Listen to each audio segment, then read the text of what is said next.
We are taught since childhood that elections are the essence of democracy. We are told that it is our patriotic duty to vote. But it's really a scam to keep us choosing the wrong card in a game of two-card Monte. Elections are used to justify and obscure a political system that serves billionaires before everyone else. The owning class regularly buy and sell our political class. But because we get to choose between the two stooges they picked for us, oligarchy, rule by the few, is transmuted like a communion wafer into democracy, rule by the many. Oligarchy becomes democracy through the ritual of voting. But our votes are apparently meaningless. We see this happening in city and village councils across the country. New examples every week of constituents begging, pleading, screaming at village boards and alderpeople to stop another data center from being built. Then those boards immediately turn around and approve those data centers, preferably with a big tax break added like a cherry on top.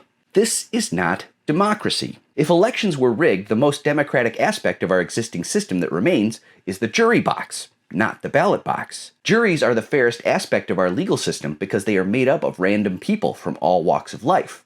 Randomness is fair. Jury nullification of illegitimate laws can have a greater impact than voting red or blue. Jury nullification, in simple terms, is when the public invalidates illegitimate laws. It doesn't matter if the prosecutor proves their case beyond a shadow of a doubt. Juries can still acquit anyone we want. So if you're on a jury, you vote to acquit. It only takes one person to dig in their heels. Hung jury. No conviction. No penalties. Juries, especially juries that know about jury nullification, are the most vital tool we still have to enact actual justice in our system. Fun fact, the UK is actively taking steps to end jury trials for any offense that can put you away for less than 3 years. Better watch what you say about Palestine action, mates. Withholding our labor is another giant lever for political action. Strikes, boycotts, and voting with our money are powerful tools. There aren't enough representatives of the state to force us all to go to work at gunpoint. Withdrawing consent from our economy is a peaceful means for forcing change. In fact, if you feel elections are meaningless, a general strike is probably the best way to force change. A general strike with a new constitution as the #1 condition of ending that strike. General strikes take planning, but if we got our act together, this could be our ultimate weapon for demanding and getting real change.